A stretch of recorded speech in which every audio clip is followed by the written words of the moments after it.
Bienvenidos a Descifrando el Virus, soy Ángel Villarino y este es nuestro octavo programa. Hoy vamos a tener un programa atípico, distinto a los anteriores. Lo digo porque normalmente nos centramos en el futuro, en intentar predecir cómo va a evolucionar la pandemia, o por lo menos intentarlo. Pero hoy nos vamos a centrar en el pasado y es muy interesante porque en cierto modo el pasado de la pandemia es casi igual de brumoso que el futuro de la pandemia. Todavía no sabemos a ciencia cierta dónde, ni cuándo, ni cómo empezó el problema. Para variar, hay teorías contradictorias también aquí, hay mucha propaganda y hay una opacidad importante. Lo discutiremos, pero lo haremos después de saludarnos, como manda el protocolo. Nos acompaña un día más Estanislao Nistal Villán, profesor de la Universidad San Pablo CEU. ¿Cómo te va, Estanis? Hola, buenas. ¿Cómo estáis? También sigue aquí con nosotros el virólogo de las plantas, Juan José López Moya, investigador del CSIC. Trabaja en el Centro de Investigación en Agrigenómica de Barcelona. ¿Qué tal te va, Juanjo? Muy bien, muchas gracias. Encantado, como siempre. Y, por supuesto, Antonio Villarreal, periodista científico del Confidencial. ¿Qué tal tu semana, Antonio? Muy bien, gracias a todos y encantado de estar aquí con los amigos y aficionados a la virología de cada semana. Nuestro invitado de hoy es nada menos que Albert Bosch, presidente de la Sociedad Española de Virología y uno de los científicos detrás de un estudio publicado este verano con resultados del agua residual de Barcelona, del que hablaremos luego. Muchas gracias por estar aquí, Albert. Un placer y muchas gracias por invitarme. Si no se nos olvida nada, empezamos.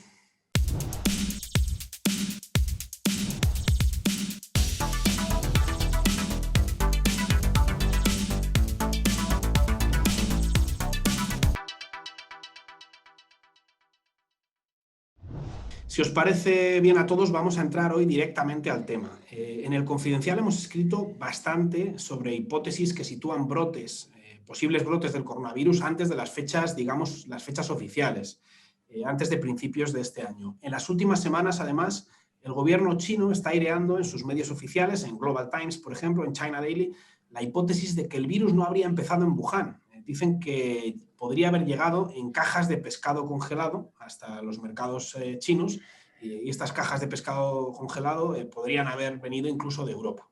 No sé, si quieres empezamos, Antonio, cuéntanos un poco una panorámica de todas estas hipótesis y si tiene sentido y cómo lo veis y luego a partir de ahí, si os parece, arrancamos el debate. Bueno, la versión oficial sigue siendo que el coronavirus surgió en Wuhan a mediados finales de diciembre de 2019. Pero esto no significa que la versión oficial no esté siendo rebatida por muchas otras versiones alternativas. Por ejemplo, algunas de las que ha habido es que el 13 de diciembre en Estados Unidos se encontraron anticuerpos en muestras de sangre.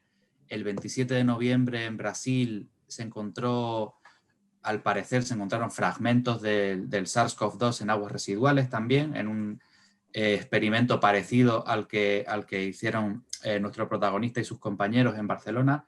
El 16 de noviembre en Francia identificaron, gracias a unas radiografías de pecho, pues sabéis que el COVID pues, tiene una especie de patrón característico, ¿no? en ambos pulmones, y al parecer en noviembre ya había en Francia gente que tenía ese tipo de patrón en su radiografía. En septiembre aparecieron también, al parecer, anticuerpos del SARS-CoV-2 en análisis de sangre, y la fecha, digamos, más temprana en la que se ha encontrado fue el famoso preprint de la Universidad de Barcelona, de Albert Bosch y de Rosa Pinto, entre otros, donde se identificó fragmentos de ese virus en aguas residuales de la ciudad condal. O sea, todo eso, cada cual ha llegado a esa conclusión a través de distintos proxies, ¿no? Radiografías, análisis, anticuerpos, todos ellos tienen digamos, sus ventajas y sus inconvenientes como forma analítica de descubrir si está el virus o no. En todos puede haber puntos de debate y de momento está ahí la cosa. O sea, se sigue debatiendo, se siguen tratando de encontrar nuevas pruebas, pero claro, es verdad que el COVID es capaz de permanecer durante tiempo en congelados, etcétera, ya lo hemos visto también, pero no está claro que, bueno, o sea, hay que establecer, digamos, ese viaje, ¿no? que habría hecho el COVID hasta China para llegar allí. También hay dudas sobre por qué, si estaba en todos estos sitios, no apareció antes, no hubo brotes epidémicos, si no fuimos capaces de detectarlo. sea, es un tema muy apasionante que seguiremos discutiendo seguramente en el futuro y una vez traspasada la pandemia seguramente también. Si te parece, Albert, ¿nos quieres ilustrar un poco, contar un poco el preprint y cómo es el estudio que hicisteis y cuáles son las conclusiones? Imagino que muchas siguen en el campo de la hipótesis, ¿no? Todavía.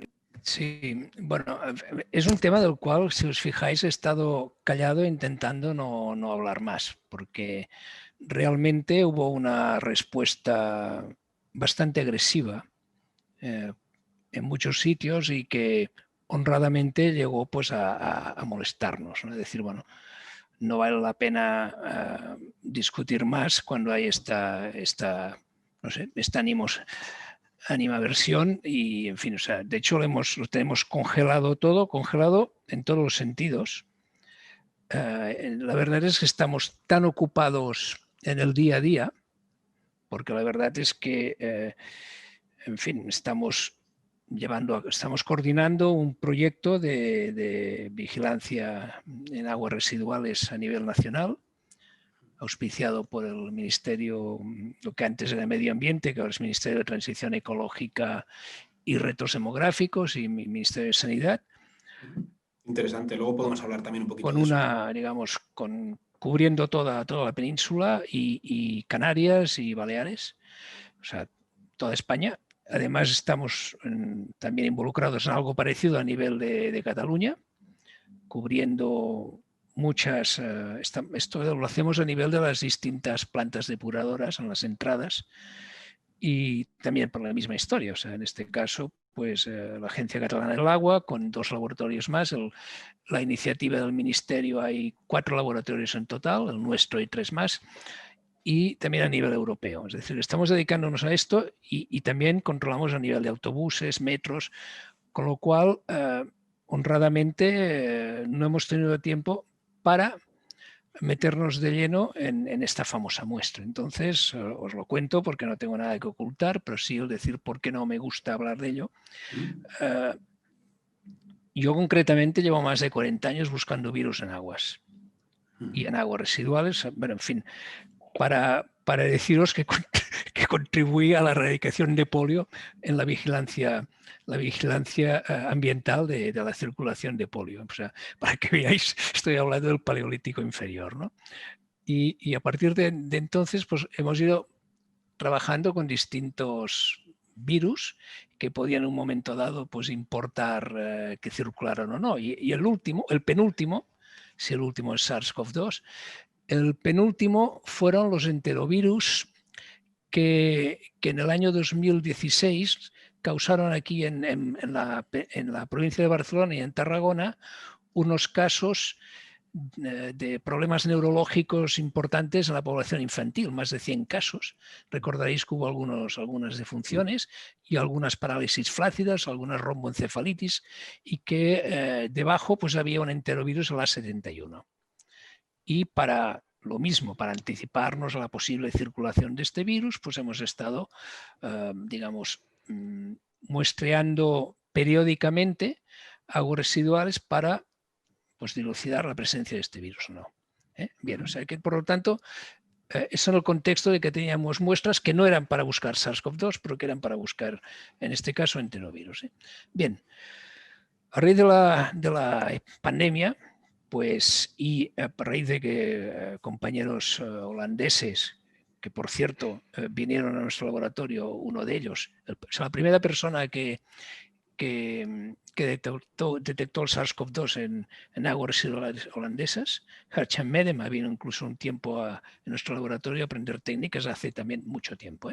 Mucho tiempo. Bien, o sea que tenemos un background del tema este. Y a nivel de PCRs, pues como todos, ¿no? Hemos hecho PCRs porque todo el mundo hace PCRs en esta vida. Bien, total, que empezamos un 13 de abril, empezamos a buscar el SARS-CoV-2 en aguas residuales. En este caso, en un proyecto que fue auspiciado por digamos, por ACBAR, Aguas de Barcelona, que también son responsables de las aguas residuales de Barcelona. O sea, es el tratamiento integral del agua. Y bueno, detectamos, como es obvio, detectamos niveles altos del SARS-CoV-2 en aguas residuales a partir del 13 de abril. desde entonces lo estamos muestreando, solo que estamos metiendo cada vez más edades, ¿no? más estaciones de depuración. Y entonces fuimos yendo para atrás, es decir, ya que teníamos muestras congeladas del estudio del enterovirus, fuimos analizando muestras retrospectivas. Y de esta manera pues detectamos en este brote, en lo que ahora llamamos la primera ola de la pandemia, detectamos el 15 de enero, en muestra del 15 de enero, en una de las, en la planta depuradora del Prat, detectamos el virus. El primer caso en la península fue un caso de una señora que había venido de Italia, no sé si era italiana o no, pero cuya detección, el caso este, fue declarado el 25 de febrero. Entonces, para que veáis un poco, claro, antes de nosotros nos podíamos anticipar estos 40 y pico días. La realidad es que no, porque en aquel tiempo pues nadie hacía caso al SARS-CoV-2. El SARS-CoV-2 seguro que circulaba, evidentemente, y de hecho posiblemente antes, como estamos diciendo. Nadie lo buscaba y casos debía haber, pero pasaban desapercibidos. En el mes de enero seguro que había casos en distintas partes de España, pero no salieron a la luz porque nadie los buscaba, porque se confundieron con otras infecciones respiratorias, probablemente gripe. No debemos olvidar que realmente coinciden, y coinciden también en la forma de transmisión. Luego podemos hablar en detalles, son distintos, ¿no? Pero en principio son infecciones respiratorias, y la prueba es que este año la campaña de gripe de momento está siendo muy suave, y probablemente será muy suave. ¿Por qué? Pues porque estamos intentando frenar el SARS-CoV-2 y seguro que frenamos influenza, dentro del mismo paquete. Bien, entonces vayamos a la muestra de marras. No teníamos muestra de todos los meses, porque algunos meses pues las gastábamos todos, algunas veces pues había problemas de inhibición que obligaban a repetir, lo mismo que nos puede pasar ahora con SARS-CoV-2, teníamos que repetir la extracción, en fin. Total que gastábamos bastante muestra para los enterovirus, pero de algunas quedaba suficiente y las analizamos. De estas muestras nos salió positivo la del mes de marzo del 19. Entonces, tuvimos una discusión aquí interna de si esto lo debíamos hacer público o no hacer público, porque ya veíamos que tendría evidentemente una gran repercusión. Después, que nos sería difícil de llevar a cabo más analíticas para probar la veracidad de este resultado. O sea, literalmente ahora, a fecha de hoy, nos quedan 4 microlitros en nuestro congelador. El borde de lo que se puede llegar a analizar, ¿no? Bueno, sí. Entonces, ¿qué estamos? Me voy de una cosa a otra. Pero bueno, nos salió positivo. Luego seguiré en esto. Nos salió positivo por 2 dianas distintas correspondientes a la polimerasa, la IP2 y la IP4. No nos salieron positivas otras dianas como la E, la N1 o la N2, que también las comprobamos. O sea, ahora ya no lo hacemos así, pero inicialmente utilizábamos 5 dianas para todas las determinaciones SARS-CoV-2 y nos salieron estas 2. Claro, si lo miras desde el lado clínico, una positividad con 2 dianas es un claro positivo. Si además, si miráis el preprint, veréis que las curvas de ampliación son muy claras. Esto cualquiera que haya hecho PCRs puede discernir entre una curva clara de amplificación o una cosa rara, porque se ve muy claro. Por lo tanto, era muy claro, los controles negativos eran limpios, correctos, control positivo también. O sea, en fin, controles salieron bien, los 2 positivos salieron claros, y estas son las cosas. Entonces, cuando hemos podido, estamos intentando a ver si podemos poner a punto técnicas de secuenciación masiva usando realmente microvolúmenes, y estamos probando naturalmente con otras muestras para no gastar estos 4 preciosos microlitros. Y claro, esto como lo que estamos haciendo a ratos libres, nosotros y la gente con la cual estamos colaborando en secuenciación masiva, que bueno, son gente de Valle d'Hebron, el grupo de Josep Quer, en fin, estamos trabajando con ellos en esto, pero claro, estamos probando con otras muestras para la puesta a punto de todas estas técnicas. Pero claro, tanto nosotros como ellos, también en Valle d'Hebron, estamos digamos, en situación de guerra. Por lo tanto, lo que estamos haciendo es parar las bofetadas inmediatas, y esto que evidentemente nos interesa mucho desde el punto de vista científico, todo lo que queráis, pues lo estamos dejando no de lado, pero sí que lo estamos dilatando mucho. Y esta es la realidad. Entonces, ¿qué más quería decir de esto? Bueno, no sé. Preguntarme, supongo iré respondiendo cosas de estas, ¿no? O sea, la situación es este momento. De PCRs, nuestro grupo, si vosotros entráis en Google y ponéis PCR ISO o ponéis diagnóstico virológico ISO, las dos únicas ISOs que existen fueron desarrolladas por nuestro grupo. O sea que, digamos, tema controles y PCRs llevamos un background importante. Por lo tanto, de aquí nos dolió un poco el ataque por gente que en su vida había hecho una PCR o que nunca había hecho un análisis de aguas, que nos cayeran encima como si nosotros quisiéramos un oportunismo. Sí, antes me he quedado a medias. Tuvimos una reunión de decir, ¿esto lo tenemos que hacer público o mejor nos lo callamos hasta que tengamos, digamos, más pruebas? Yo creo que me equivoqué. Me equivoqué en decir, no, lo hacemos público, no buscando la fama, que sinceramente no era nuestro objetivo, sino porque precisamente lo que queríamos era levantar la liebre y ver si de esta manera, pues en otros lugares y con otras muestras, pues se hacían estudios parecidos y salía algo. Han ido saliendo cosas, pero claro, la idea es que esto, yo sigo pensando, estoy convencido que esto originó en China. No en diciembre del 19, yo creo que esto no se lo cree absolutamente nadie. Lo que pasó en el mercado en Wuhan fue una amplificación y salió a la luz, pero evidentemente el virus circulaba. Además, cada vez está saliendo más evidencias, primero de evidencias indirectas que demuestran que este virus circulaba hace tiempo, y el propio virus está adaptándose un poco a lo que todos los virus hacen. O sea, aquí los virólogos os diremos siempre que un virus suele, con el tiempo, un virus emergente suele adaptarse a su hospedador, en este caso nosotros, y esta adaptación conlleva dos cambios. Normalmente una mayor eficiencia de transmisión, una mayor infectividad, si queréis hablar en plan coloquial, y al mismo tiempo una atenuación de su capacidad patogénica. Esto un poco es una regla que se va cumpliendo a lo largo de la historia de la virología. Entonces ahora estamos teniendo evidencias, no sé si ha sido hoy mismo, que he oído que había en Inglaterra, creo que se han encontrado unas mutaciones que creo que afectan la zona de la S, la espícula, creo que es la mutación es la D614G, una cosa así. No es que ahora me haya quedado la noticia de hoy, sino que ya había salido esta mutación, sí, porque esta mutación ya la había adquirido y el virus, claro, con esto tiene una mayor eficiencia de infección porque corta más fácilmente la espícula, en fin.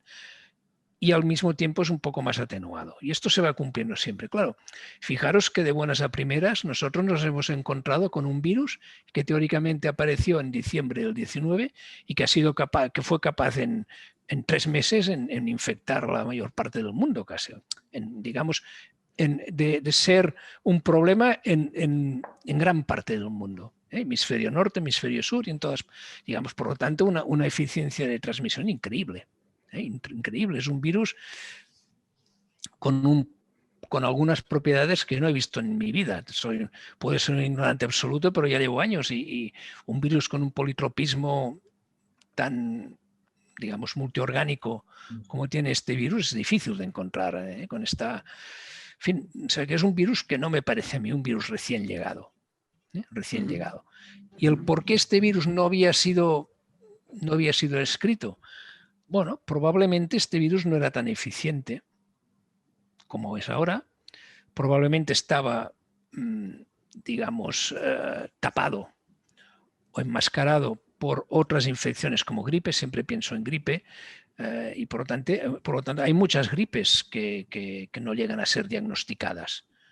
En realidad, porque ni se intenta o porque a veces cuando se intenta, pues no sale qué virus es de la influenza, ¿no? O sea que esto podía ser. Y bueno, a partir de aquí, ¿cómo llegó a Barcelona? ¿Fue Barcelona origen? Claro que no. Para mí mi origen es China, meramente, o es China o es Oriente. En fin, llegó un momento porque allí pues se dan unas condiciones en las cuales pues, que suelen pues, facilitar la aparición de coronas y bueno, pues este caso creo que también fue así. Lo único que luego ha ido a otras partes del mundo, ¿no? Pero no La puede ser que la aparezca. pregunta sería un poco que Sí. los escasos eventos en los que ahora ya hay una prueba, digamos, de que había una cierta circulación, no dejan de entrar dentro de lo que es esperable en una situación en la que no se confinaba nada, ¿no? Ahora nos cuesta Sí, viajar, pero en su sí, momento los viajes, o sea, sí, de sí. China, entre Toda China y la vida, Europa sí. era constante, con lo cual no es tampoco tan descabellado Bueno, pensar que un pequeño, no un brote, sino incluso un enfermo o asintomático puede estar circulando, puede estar bueno, moviéndose a distintas... un tema que intentamos en aquel momento no, digamos, repito, nuestra idea no era hacer ruido, sino que queríamos pues poner, digamos, a flote una posibilidad, una posibilidad. Pero claro, lo que nosotros vimos es que esto era unas 2 o 3 semanas después de que aquí terminara el mobile. Este año el último mobile. El último que se hizo, claro. El último que hubo. Claro, este año yo he estado en la comisión en la cual se discutía digamos, la conveniencia o no de que hubiera el mobile, poniendo a punto, poniendo en la balanza, pues la cuestión económica, la cuestión, en fin, o sea, todo lo que os podéis imaginar. Pero claro, estamos hablando de cientos, nosotros que somos científicos y que vamos a congresos, imagínate un congreso, Juanjo, que haya 106.000 tíos. Claro, es que es otra dimensión. 106, o sea, no son nuestros congresos, son 106.000 personas. Y además, yo me enteré que para montar y desmontar, bueno, y además muchas vienen de Asia, o sea, de hecho, ahora no me acuerdo, o sea, se habló literalmente de números, porque en aquel momento se hablaba de que, claro, el peligro era China, de que vinieran de China, y cuántos vendrían de China en el mobile, y era una cantidad muy importante, pero incluso porque claro, muchas de las compañías son chinas y estas compañías montan y desmontan sus propios stands. O sea que entonces llevan sus operarios de China que se están aquí, en este caso en Barcelona, antes y después del Congreso. Y montan y desmontan. Estábamos hablando también de miles, miles, estoy hablando de no sé, 13.000, te digo. ¿No? Prefiero no decir no, porque igual estoy equivocado, pero yo pensé, una barbaridad de gente que viene, ¿no? Por lo tanto, estamos hablando de una cosa realmente muy importante. Y en el agua, y la muestra en la cual encontramos esto, es una muestra donde van precisamente toda el agua residual de la zona, de la zona donde hay digamos, la feria, donde hay la Barcelona 2, la fira, y que está en Bellvitge y que va a parar al Prat. O sea que todo un poco cuadraba, todo un poco cuadraba. Pero bueno, es un tema que en este momento, como he dicho, tengo totalmente abarcado. Albert, ¿hay alguna base o algún banco de aguas en otros países donde se pudiera también acceder a él y ver esto? La Organización Mundial de la Salud pidió a China que investigaran o que facilitaran la investigación tanto en el mundo de muestras clínicas como en el mundo de muestras ambientales anteriores, para ver si podían encontrar el virus eso. O sea, esto es una cosa que teóricamente está pendiente. Lo que pasa es que sé que las autoridades chinas pues, no lo han facilitado. En el sentido de que la gente que fue allá inicialmente pues los tuvieron en cuarentena en un hotel, tuvieron problemas para... En fin, o sea que no han facilitado el tema este. Yo creo que tarde o temprano algo va a salir, porque yo sigo pensando que este virus no puede ser que apareciera... bueno, seguro ya todos sabemos que no puede ser que fuera en diciembre, pero claro, requiere un cierto tiempo para esta adaptación tan perfecta que ha tenido para...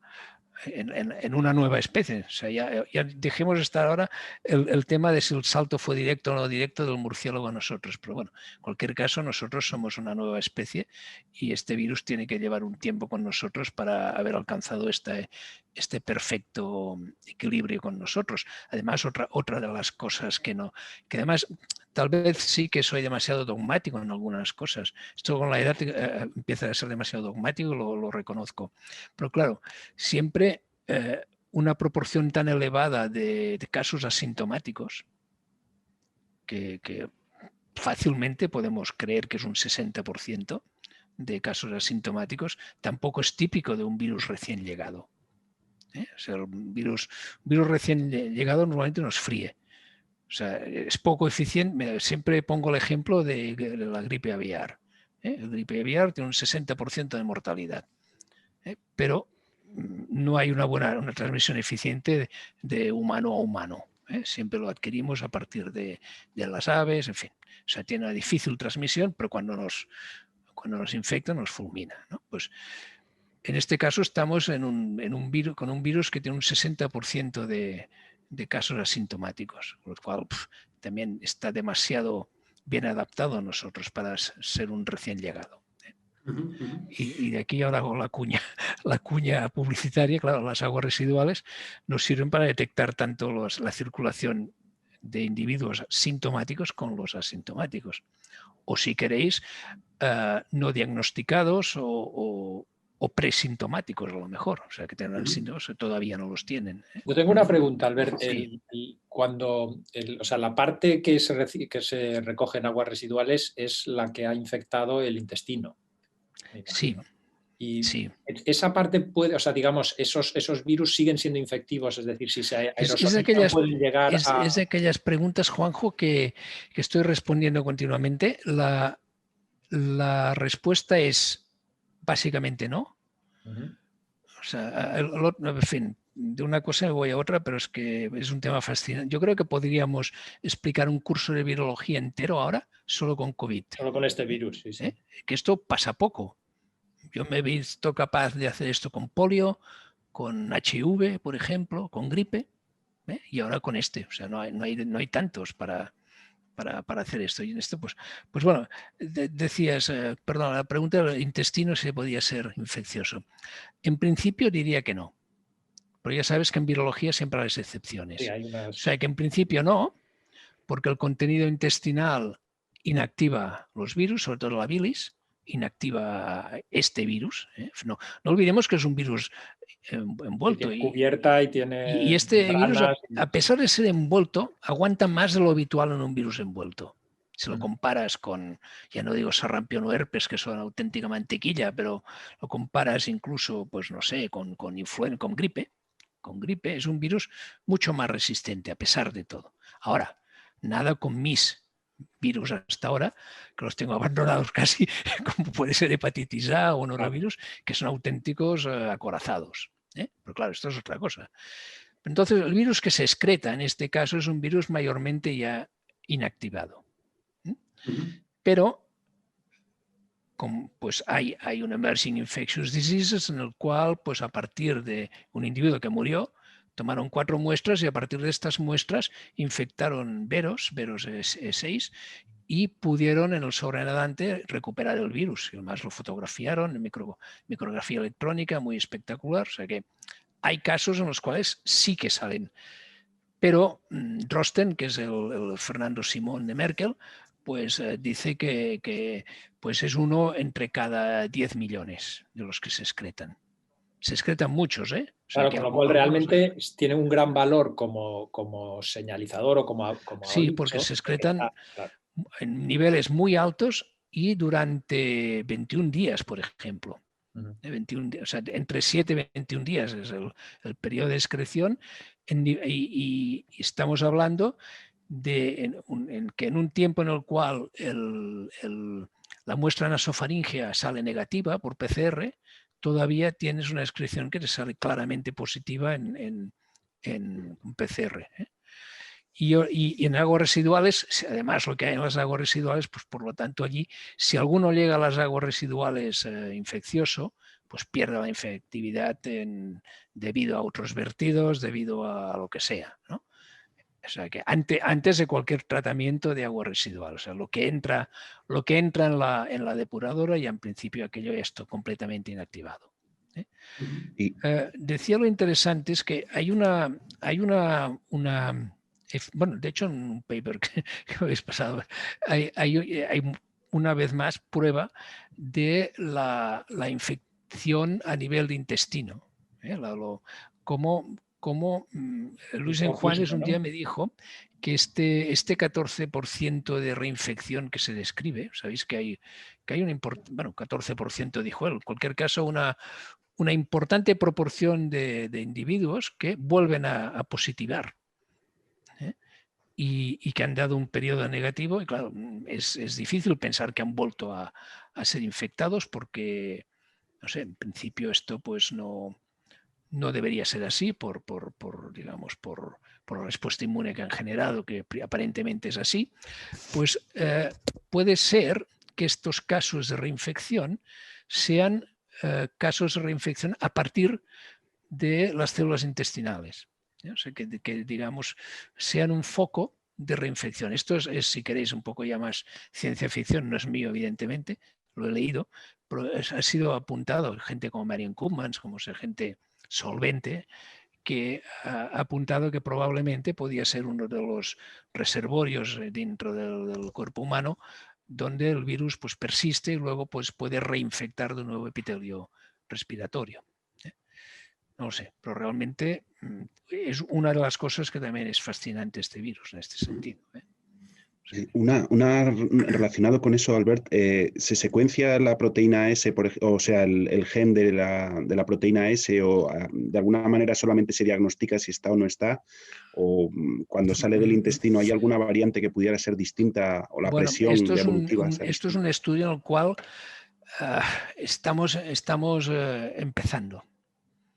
A nivel también de colaboración con Valle d'Hebron, estamos iniciando un proyecto en el cual miramos a nivel de muestra clínica, de muestra respiratoria, fecal, y también en aguas residuales, pues precisamente la aparición de variantes.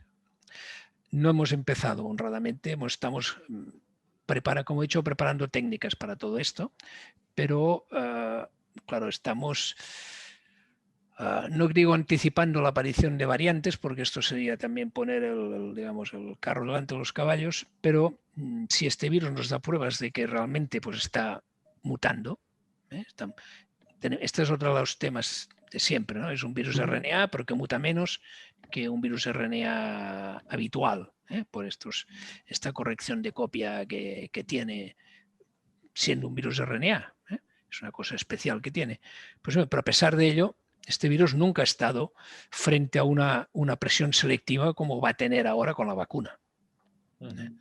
Por lo tanto, si este virus ha demostrado que es capaz de mutar, porque lo hemos visto, pues lógicamente a la que haya esta presión selectiva, con el tiempo es probable que aparezcan mutantes. Entonces un poco estamos intentando, seguro que esto es un estudio que mucha gente va a hacer, pero que nosotros también lo vamos a hacer a nivel de aguas residuales, a nivel de muestra clínica, en fin, un poco, en fin, creo que es un trabajo obvio, ¿no? Claro. La cuasiespecie, en este caso, si consideramos que realmente hay corrección de copia, es más restringida de lo que a priori se podría pensar, ¿no? Sí, sí. La cuasiespecie es la manera en la que los virólogos intentamos colocar a los virus en una nube, que no son únicos, sino que están... Sí, cuando hay un virus que multiplica mucho, que digamos, replica mucho, muy bien, Pues, dentro de una muestra, como es una muestra humana, por ejemplo, una muestra respiratoria, una muestra fecal, hay una gran cantidad de virus, pues cuando un virus es capaz de variar, evidentemente no todos estos muchísimos virus van a ser idénticos, sino que esta es lo que estaba hablando Juanjo, que es lo que ya se llama la distribución en dinámica de cuasispecies.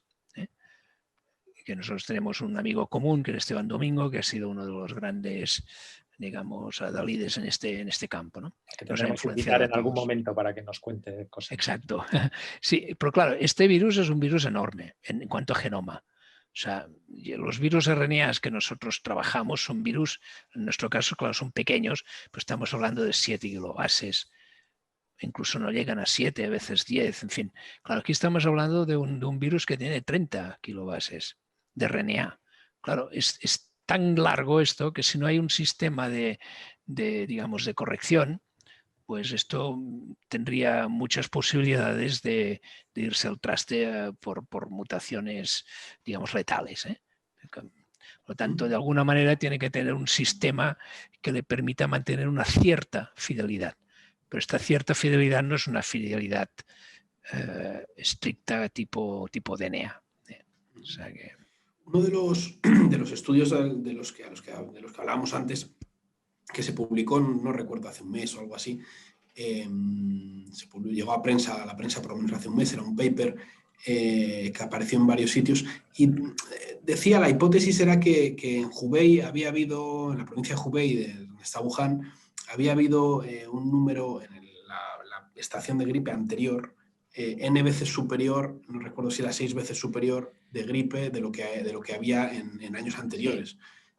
Y esto, bueno, pues la hipótesis que se hacía era precisamente esa, que no era una gripe, sino que ya estaba circulando en invierno anterior. Esto es un poco la idea esta que lanzamos. A ver, os vais a reír ahora, que yo no sé cuánta gente se va a reír de mí con esto, pero es increíble la cantidad de cartas en plan Elena Francis que recibo de gente que ha sufrido una infección que no le pudieron diagnosticar, respiratoria, que los dejó hechos polvo, etcétera, pero de todas partes, recibo de Estados Unidos, de Asia y o sea que, y algunos dicen, cuando fui a tal sitio, tal otro, en fin, incluso perdí el olfato y tal, ¿no? Estuve en Barcelona en marzo de tal sitio, de este año, bueno, me pasó. Sí, claro, pero o sea, todo apunta a que sí, que realmente, pues repito, este virus debe haber estado circulando. Pero, no sé, tarde o temprano espero que va a salir. Yo creo que cuando haya tiempo que la gente pues empiece a mirar muestras de los congeladores, porque ahora que más que menos está como digo, en zafarrancho total, pues yo creo que algo va a salir. Pero bueno, no sé. Pero sí, esto que dices tú, Ángel, es cierto. O sea, que se habla de que hubo una campaña muy fuerte de gripe. Pero bueno, también puede ser que fuera cierto, que fuera gripe. ¿Habría, Albert, alguna forma de triangular eso porque a veces se habla que el contenido en las aguas residuales, pues de alguna forma se puede, digamos, hacer una regla de 3, entre comillas, y decir, pues si el aumento que se ha detectado equivale a tantos casos potenciales que pudo haber. Esto es muy complicado. Es muy complicado y tenemos un artículo mandado en revisión que nos lo han devuelto para hacer correcciones, pero que tiene buena pinta de que sea aceptado, donde hacemos una estimación bastante simplona, realmente, o sea, bastante simplona, del número de virus que del número de casos que durante la primera ola de la pandemia, nosotros este estudio lo hicimos pues desde esto que os digo, 15 de enero hasta, de hecho no hemos parado, pero en este paper lo que hacemos es parar cuando acaba el confinamiento, de hecho San Juan, y vuelve a empezar. Y entonces hemos hecho una estimación, que ahora no recuerdo los números, pero una estimación del número de casos que debería haber en la población en cada momento. Ajá. y del mínimo que necesitamos nosotros. Claro, esto es para nosotros en las condiciones de una depuradora monstruosa o depuradoras monstruosas como las que tenemos aquí, que son las mayores del largo de España, son de 2 millones y pico de habitantes cada una. O sea, son depuradoras muy grandes. Y no es lo mismo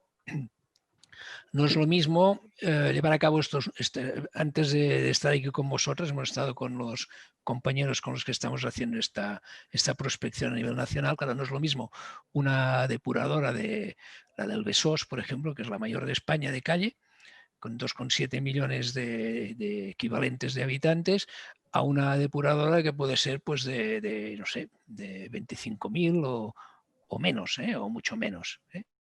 O mucho menos, a lo mejor pues 1.000 y pico.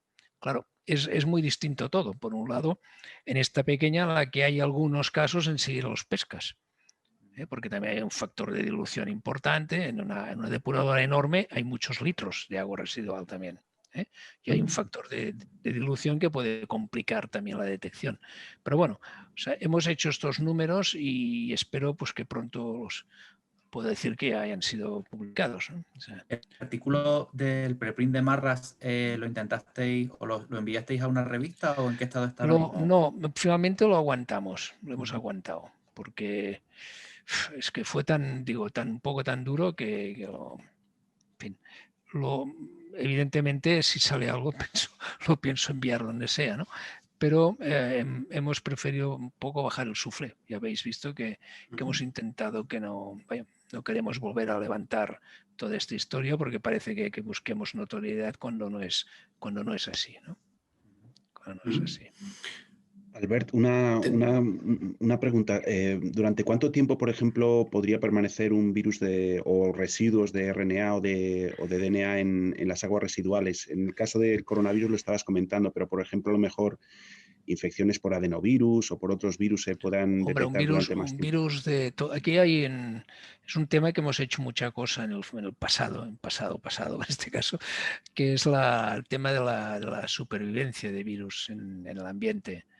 Ya sea desecado sobre superficies o en el medio acuático, en agua residual, en agua limpia, en fin. Claro, depende de temperaturas, depende de si hay radiación solar o no, en fin, un poco depende de todas estas cosas, ¿no? Pero un virus como un norovirus o un virus de la hepatitis A son virus que pueden aguantarte, no sé, si no depende también, agua dulce estamos hablando, no salinidad, pues estamos hablando fácil de, si no hay radiación solar y la temperatura no es alta, pues semanas. Ahora estamos haciendo también una prueba, pero ahora aquí, de esto, perdonad, no estaba hablando de señal de PCR, sino incluso estaba hablando de infectividad. Yeah. Señal de PCR puede incluso la cosa ser muchísimo más, que es uno de los temas con SARS-CoV-2. Claro, nosotros cuando estamos detectando cualquier virus, y este también, claro, estamos detectando una exigua cantidad, estamos detectando que 100 kilobases, 100 nucleótidos de una diana, de un genoma que puede estar hecho polvo, que a lo mejor detectas una parte o dos partes y el resto, evidentemente, pues ya no está, ¿no? Ahora lo que estamos haciendo también es precisamente pues hacer una prueba de la estabilidad de la señal de PCR en muestras congeladas, en muestras refrigeradas, para ver un poco pues cómo aguanta esto. De momento nos está sorprendiendo, pero también nos está dando resultados a veces contradictorios. Yo no sé si depende del tipo de agua residual o que proveemos. Digamos que a veces nos aguanta mucho quiere decir que semanas también. Estoy hablando ahora solo de PCR, de señal. Y a veces pues no es así. También creo que depende del tipo de diana que detectes. ¿Dónde está situada la diana en el genoma? Pero esto, repito, es una cosa que estamos aquí haciendo también a ratos libres, como quien dice. Tenemos tiempo para una última pregunta. Es súper interesante, Albert, pero se nos está yendo... Vosotros mandáis. El tiempo muy rápido A mí me encantaría saber, perdona si no sé si la tenéis vosotros. Dale, Antonio.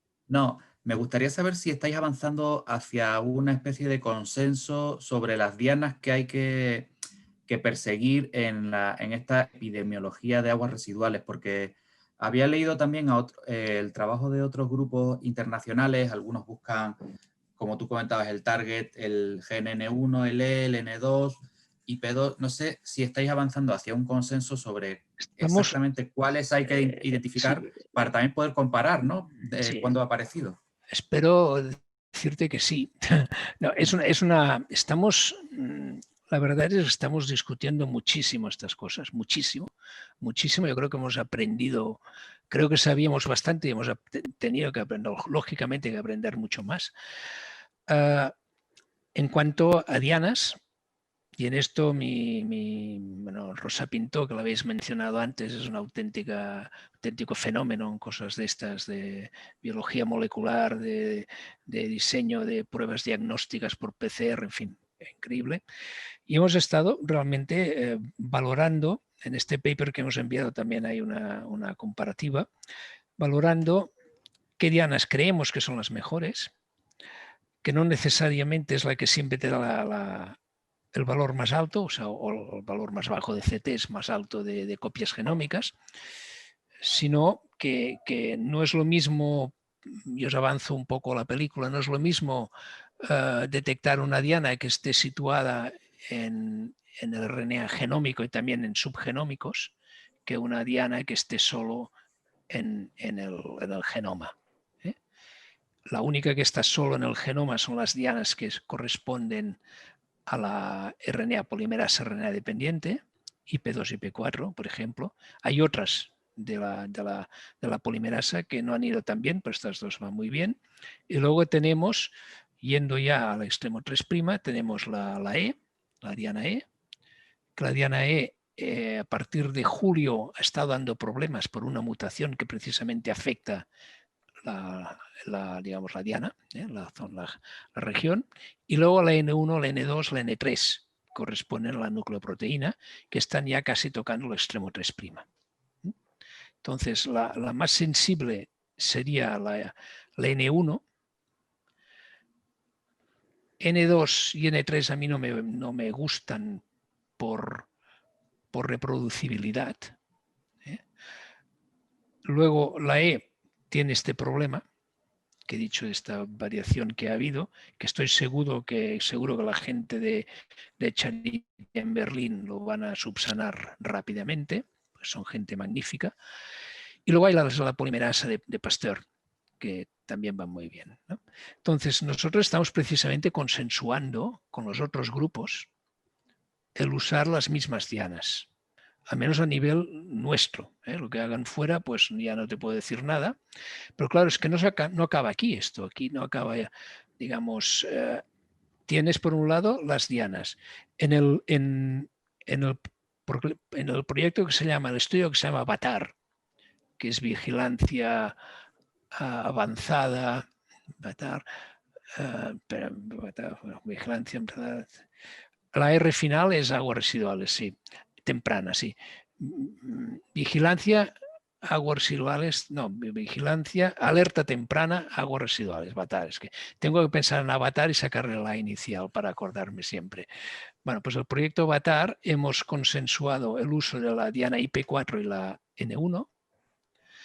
Hemos consensuado también, claro, hay uno de los factores importantes que es la concentración. O sea, el virus, a pesar de todo, está diluido en el agua residual y tienes que llevar a cabo un proceso que es crítico, que es la reducción del volumen que muestreas, que en este caso pues es 200, 300, 400 mililitros, y llevarlo a un volumen que sea analizable en el laboratorio, sin perder los virus presentes. Y esto es la concentración.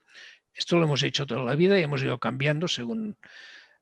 Hay muchos sistemas que funcionan correctamente. Nosotros hemos consensuado usar una precipitación, o sea, absorción y precipitación sobre hidróxido de aluminio, por varias cosas. Porque las alternativas dependían de reactivos que tuvimos miedo a que no nos sirvieran durante la pandemia. Y así ha sido. Digamos, si usábamos filtros Centricon, por ejemplo, pues llegó un momento que no había centricons para suministrar. Entonces hemos consensuado este sistema. Claro, si usas otros sistemas puede que tienes variaciones en el rendimiento. Este sistema nos va muy bien y además pues, nos ha garantizado un suministro de reactivos. Luego hay la extracción del ácido nucleico. Otro tema, tú puedes ser fantástico con tu PCR, pero si la extracción del ácido nucleico a partir de la muestra que sea, agua residual, alimentos, muestra clínica si quieres, si no es eficiente, ya puede ser bueno la PCR que vas a detectar una proporción baja de lo que hay allí. Por lo tanto, también hemos consensuado no solo el sistema de extracción, sino sobre todo los controles para comprobar, pues claro, añadimos siempre un coronavirus porcino, por ejemplo, en todos como control de proceso, y también tenemos un control de esto. O sea que estamos realmente, y también una cosa importante es el estándar de la PCR. Que también estamos viendo diferencias según el estándar que usas. O sea, todo esto estamos realmente trabajando mucho y refinando en estas cosas. Todos los laboratorios participantes. Albert, ha sido fascinante escucharte. Hemos llegado al principio del final del programa. Si nos están escuchando en una plataforma podcast, nos despedimos ya agradeciéndoles su atención, recordándoles que si lo desean, la última parte del programa, el paper de Stanis y los comentarios sobre el paper de Stanis, lo pueden seguir en YouTube. Solo tienen que teclear Descifrando el Virus o El Confidencial, y ahí en el canal del Confidencial está el episodio 8 del programa, en el que podéis terminar de ver esta última parte. Para los que estáis en plataforma podcast, nos vemos en 2 semanas y muchas gracias por estar ahí. Y a los que seguís aquí con nosotros, os dejo en manos de Stanis, que nos va a contar el paper que ha elegido para este 8º programa. Bueno, pues voy a tomar la pantalla. A ver si me deja compartir pantalla. El artículo. Vale. Bueno, lo primero que quería, el paper en cuestión del que me gustaría que comentásemos hoy, es un paper, también es un preprint, no ha salido publicado en una revista todavía, está en periodo de revisión, y es un paper que habla un poco sobre 2 aspectos que son muy importantes en la inmunidad y en lo que hemos estado hablando hasta estos momentos, que es la biología del virus, ¿no? El título del artículo es Evolution of Antibody Immunity to SARS-CoV-2, pero antes de empezar a hablar de las figuras y los datos, me gustaría comentar un par de cosas para tratar de facilitar lo que sería el artículo, ¿no? El entender y el apreciar algunas cosas. La primera cosa que me gustaría comentar es algo que comenzamos a hablar la semana pasada, lo primero es que hay que diferenciar la respuesta inmune en varios tipos. Aquí la he partido en 3, pero básicamente son 2, la respuesta inmune innata y la respuesta inmune adaptativa. La respuesta inmune innata está en muchas de las células de nuestro cuerpo y, bueno, pues en principio no tiene una especialización tan grande como la respuesta adaptativa, es inmediata y aunque la podemos estimular, pues tiene una acción limitada. Y que, bueno, pues gracias a que tenemos la respuesta adaptativa, pues somos capaces de desarrollar una respuesta a largo plazo y una memoria que nos previene en caso de volvernos a infectar, pues tener una enfermedad grave y de morirnos, ¿no? Y pues un poco otra de los aspectos es que la inmunidad adaptativa está dividida en 2, que sería la inmunidad celular o protección celular, está mediada por células T, y la protección humoral, que está basada en anticuerpos que están producidos por unas células que se llaman las células B, ¿no? Entonces, para estimular la producción de células B o de las células T que son capaces de eliminar a las células infectadas por el virus, pues hay otras células que se llaman los linfocitos TCD4 que son capaces de inducir la proliferación, y en el caso de las células B, pues un aspecto que es la evolución de los anticuerpos y algún aspecto también la adaptación de esos anticuerpos a la situación de la infección, que es algo que vamos a ver también en el artículo. También es importante, dentro de estas células B, entender cómo evolucionan. No es que tenemos millones de células B, cada una de ellas tiene una proteína en su superficie, que es el receptor de las células B, que es capaz de reconocer antígenos propios del virus, estructuras o secuencias que son capaces de unirse a este receptor de las células B. Tenemos tantos receptores de células B como posibles antígenos pudiéramos generar. Cada uno tiene una distinta afinidad, y lo que parece, lo que se sabe sobre estas células B y el receptor de estas células B que es capaz de detectar el antígeno es que cuando estas células B pues de alguna manera se unen al antígeno, pues pueden producir también o pueden sufrir un efecto evolutivo que se puede producir tanto en el bazo como en los nódulos linfáticos, en unos lugares que se llaman los centros germinales, ¿no? Es un poco de lo que va la imagen de aquí. En estos centros germinales existe como un proceso de maduración de estas células B, de tal manera que pueden sufrir dos procesos, ¿no? Serían un proceso en el cual una célula B se puede enfrentar a un antígeno y tratar de, si ese antígeno se reconoce de una manera efectiva, tratar de convertirse en una célula productora de anticuerpos en las cuales, tras un estímulo de las células B, de las células T CD4, pues esa célula va a convertirse, esa célula B, todavía no madura, se convierte en célula plasmática que se secreta al torrente sanguíneo y produce los anticuerpos, ¿no? Que es de lo que se habla y de lo que se está detectando con estas campañas de detección de anticuerpos o cuando nos hacen el diagnóstico. Sin embargo, hay otro proceso que es muy importante, que es la acción para tratar de convertir a esas células iniciales en células B de memoria. En este caso, no hay inducción de la proliferación, como en el caso de las células plasmáticas, tan intensa, pero sí que hay un proceso de adaptación en el cual se optimiza la afinidad de ese receptor de las células B, que en otra situación sería el anticuerpo que se secreta, pero aquí en esta situación no se secreta, permanece todavía unido.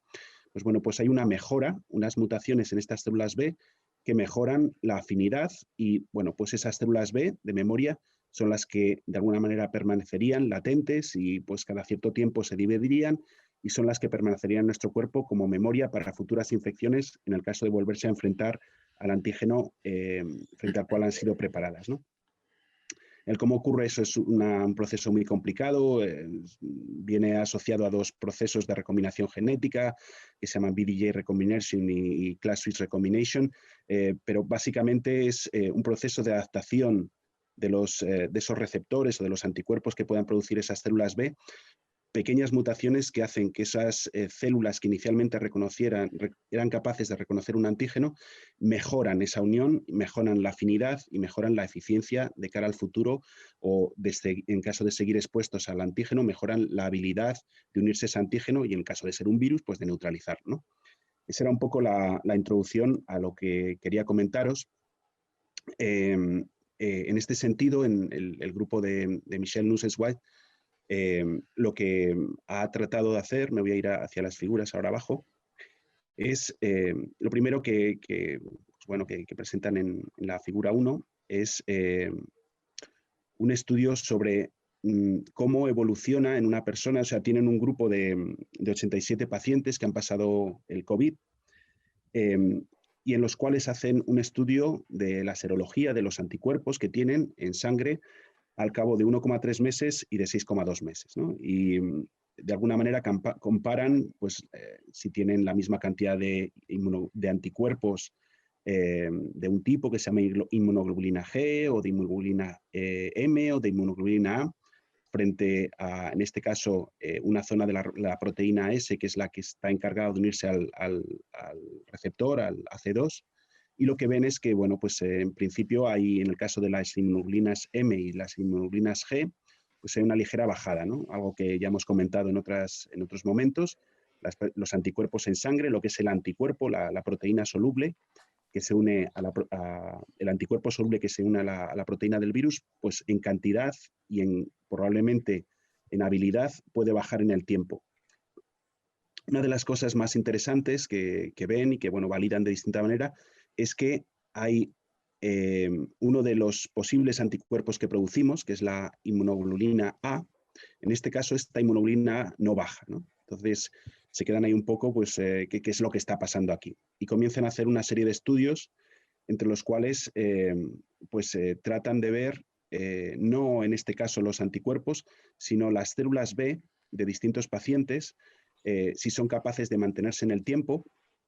En este caso serían las células B de memoria, no las células que están produciendo los anticuerpos que se están secretando, sino las células B de memoria, que tienen unos marcadores especiales en su superficie. Bueno, pues en principio estas células B de memoria, se puede ver aquí en la figura, bueno, pues tanto en la A como en otras partes del artículo, pues en principio no varían mucho. O sea, lo que son las células de memoria no solamente no varían, sino que incluso pueden verse estimuladas, ¿no? en pequeñas cantidades. Otra de las características de lo que observan es que son capaces de aislar células B de memoria puntuales, clones que se denominan, y secuenciarlos y determinar cada una de ellas qué tipo de anticuerpos puede estar produciendo y si son iguales o distintos a otros clones.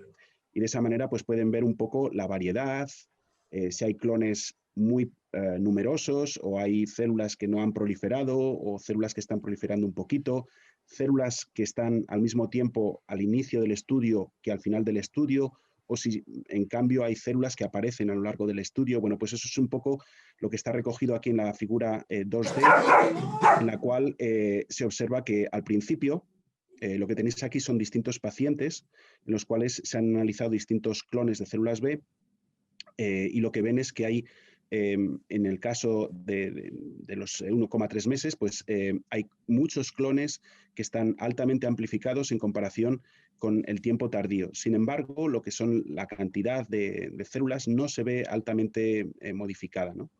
Entonces, hay algo que está haciendo que en vez de especializarse, en vez de tener clones que son todos iguales al principio, se está induciendo una diferenciación, una mayor variedad de células B de memoria que sean capaces de producir anticuerpos de distintos tipos, ¿no? Cuando continúan su trabajo, una de las cosas que también tratan de hacer es determinar la eficacia con la cual los anticuerpos que tiene una persona que ha pasado el virus, qué eficacia pueden tener esos anticuerpos a la hora de unirse al dominio de unión al receptor, al RBD, de la proteína S del virus. Y lo que observan es que, en principio, tanto al principio como al final, tienen igual afinidad, igual eficacia.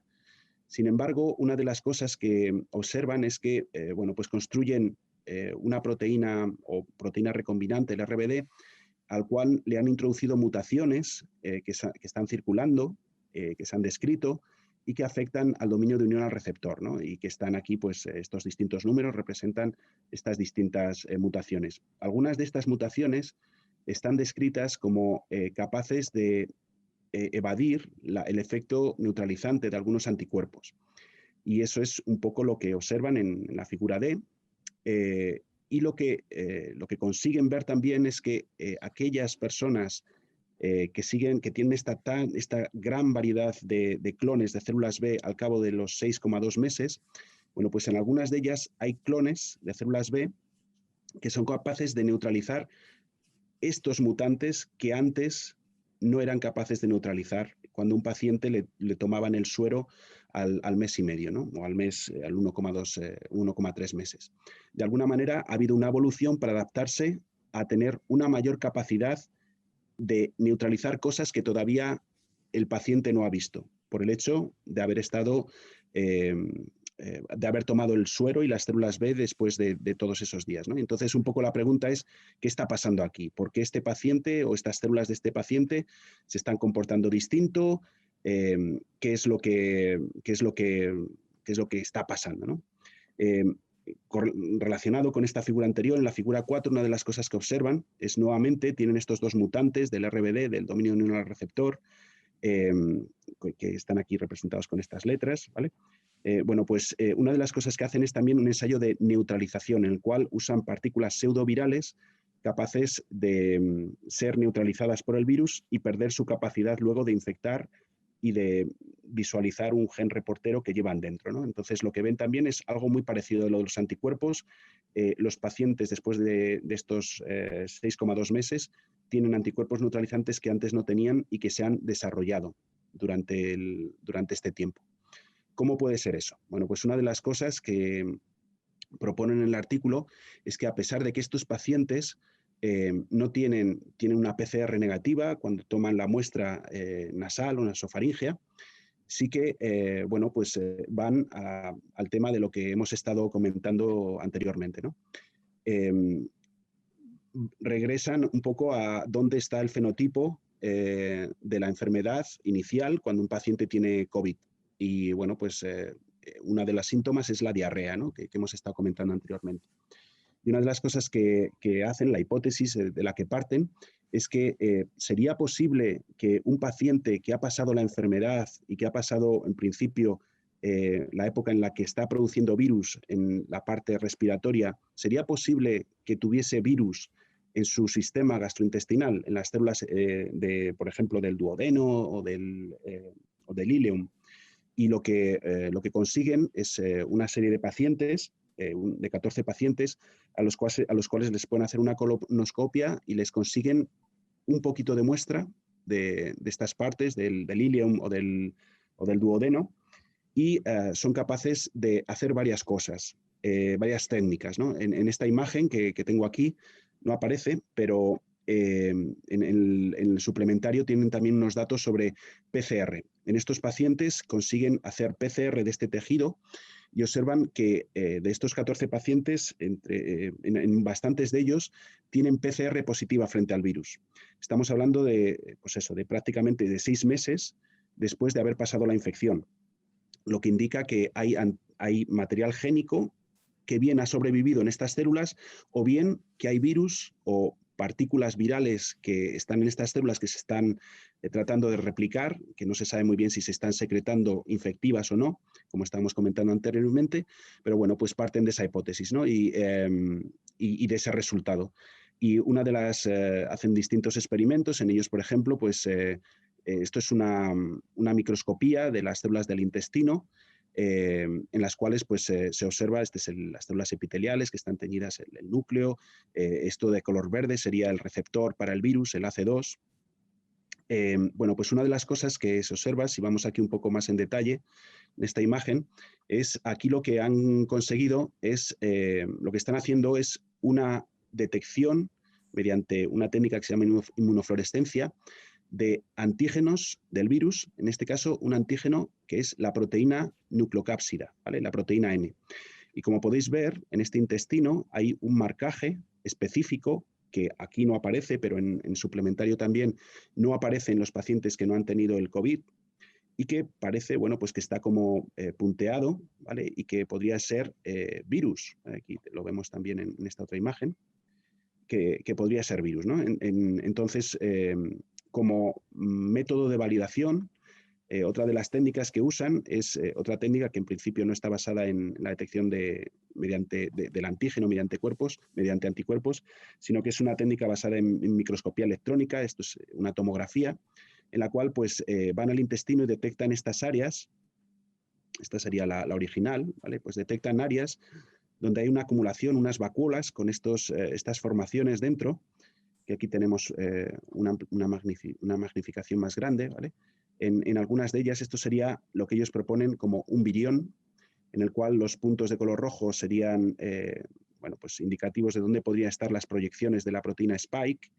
En la flecha de color negro podría ser el fosfolípido, la membrana del virus, y dentro, pues esto que podrían ser pues, las nucleocápsides o el genoma del virus, pues que no está ahí muy claro, ¿no?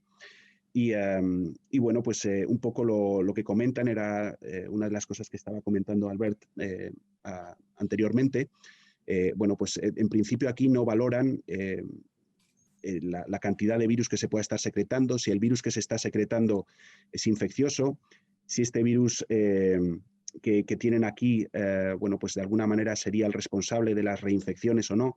Lo que sí está claro es que este virus o estas partículas que parecen el virus y que al haber una PCR positiva en este tejido, pues sería indicativo de que esto sí podría ser el virus, pues podrían ser centros en los cuales se está induciendo una inmunización continua al paciente, ¿vale? De alguna manera la replicación del virus durante todo este tiempo está estimulando al paciente para que induzca la producción de anticuerpos, de inmunidad, o estimula para que haya una maduración o una inmunización mucho más eficiente, ¿no? Entonces, de alguna manera, esta persistencia podría ayudar a que estas personas tuvieran una mejor protección. Es un poco la idea al final. Y otra cosa muy interesante es que, bueno, si os acordáis al principio comenté que los anticuerpos que no variaban mucho eran la inmunoglobulina A. La inmunoglobulina A es un anticuerpo que, también lo hemos comentado otros días, se secreta o está presente en lo que es la mucosa, y no solamente la mucosa respiratoria, sino también la mucosa gástrica. Entonces, de alguna manera podría ocurrir que estos antígenos que se están aquí produciendo pudieran estimular esa respuesta humoral específica de inmunoglobulina A, en este caso en el epitelio gástrico. Y esa es un poco la idea, ¿no? Y me gustaría comentarlo, compartirlo con vosotros y a ver qué os pareciera, y si, bueno, pues, teniendo a Albert como especialista también, qué le parecía pues la historia, bueno, pues que nos comentase. Sí, yo me he leído de forma rápida, me asusté cuando vi 59 páginas, es un señor artículo, y magnífico, además, o sea, magnífico, es aquello que realmente me sorprendió, me gustó y me ha interesado mucho, porque además incide en muchas cosas pendientes de este virus, ¿no? Una la he comentado yo, que es la posibilidad de que haya una reinfección en vías respiratorias a partir de un reservorio que pudiera ser a nivel intestinal, y esto pues parece ser que después de 6 meses, que son muchos meses, encuentres estas señales tan claras de positividad, pues es una indicación de esto. Esto por un lado. Después el tema de la IgA que has sacado, yo no me considero un inmunólogo experto, hice mis pinitos hace también muchas décadas, y la inmunología con la cual yo trabajé y la actual pues tienen poco en común ya casi, pero una de las cosas que me acuerdo es que la IgA, como tú has comentado, es la barrera esencial a nivel de mucosas. Digamos, la primera barrera que podemos tener a nivel de las mucosas. Claro, en todas estas vacunas de las cuales estamos ahora hablando y estamos esperando, digamos, excitados con ello, y yo soy el primero, no me malinterpretéis, pues en todas excepto una, no se va a, digamos, a elicitar una respuesta de generación de IgA, porque todas ellas son vacunas pues, de ácido nucleico, vacunas recombinantes, etcétera, ¿no? En cambio, hay una vacuna atenuada que digamos, va con retraso a nivel de los pasos a superar, que es la vacuna que Luis Enjuanes y Isabel Sola están desarrollando en el CNV, que al ser un virus atenuado, que además puede administrarse por instilación nasal, pues va a generar una respuesta a nivel de IgA. Con lo cual, si la IgA realmente demuestra que es realmente importante y que además duradera, pues esto es una gran ventaja de esta vacuna sobre otras vacunas, que pueden ser también evidentemente muy útiles, pero digamos que esta tiene una componente que las demás no tienen, en este sentido. O sea que esto a mí la única crítica de este paper, te digo, yo me lo leí muy someramente. Llega un momento que hasta los ojos, ya de tanto tiempo en la pantalla, ya a la noche estoy hecho polvo de ojos. Pero me acuerdo que me encontré a faltar en estas imágenes que acabas de mostrarnos de las biopsias duodenales, donde hay sí unas partículas que pueden ser consideradas viriones. Yo como que he sufrido con referees con esto hace años. Claro, aquí encuentro faltar un marcaje yo. O sea, teniendo la posibilidad. Ya con oro podrías marcar. Sí, o sea, una IEM que decíamos antes, una microscopía inmunoelectrónica, con marcaje con oro coloidal o no sé, también había otros sistemas, me acuerdo que usábamos. Yo creo que sería mucho más elegante que pudieras marcar estas partículas. Es mi única crítica del trabajo, que me parece muy bueno, realmente muy bueno, ¿no? Muy bueno. Me ha sorprendido que después de tanto tiempo realmente pues tengamos pues todavía estas persistencias de IgAs, por ejemplo, también. Y el IgM también ya sé que dicen que disminuye a lo largo del tiempo, pero claro, la idea que tenemos, posiblemente equivocada, es que el IgM tiene una duración muy, muy corta. Aquí estamos hablando de meses, que vale de acuerdo que va desapareciendo, pero dura bastante también. El IgM dura bastante en este sentido. También esto me sorprendió, pero repito, puede ser dentro de mi propia ignorancia de estar solo acostumbrado a mis virus una vez más, ¿no? Hay Claro otros que virus este entéricos que... tiene mucho, ¿no? Digo que este virus tiene mucho recorrido y claro, ahora son los primeros 6 meses, pero a lo mejor Sí. estas mismas muestras se pueden reanalizar dentro de 9 o de etcétera. Sí. La inmunidad parece ser realmente de una duración importante. La inmunidad que causa la infección natural, y esto ya es más a nivel de compañeros que pasaron o familiares que pasaron la infección y que realmente pues tienen niveles altos, se la pasaron en la primera ola y que tienen actualmente pues niveles altos de IgG en este caso, pero altos, lo cual pues realmente sí que da en principio una inmunidad de larga duración, lo cual es buena cosa. Bueno, ¿Ocurre este efecto sobre otros enterovirus o sobre algún virus con el que hayas trabajado, una persistencia tan a largo plazo después de 6 meses? ¿O es algo que no? Bueno, pues es que hablas de anticuerpos. No, de reconocer las partículas, lo que pueden ser las partículas virales, que haya virus replicando después de tanto tiempo. Bueno, ¿sabes qué pasa? Que como he trabajado también con hepatitis, pues ya llega un momento que hay ciertos virus que pueden mantenerse mucho y otros que no, como también otra hepatitis, como es la hepatitis A, que siempre es aguda, ¿no? Bueno, No, claro, realmente, es distinto, sí. Bueno, no, yo creo, no me sorprende que pueda estar 6 meses después.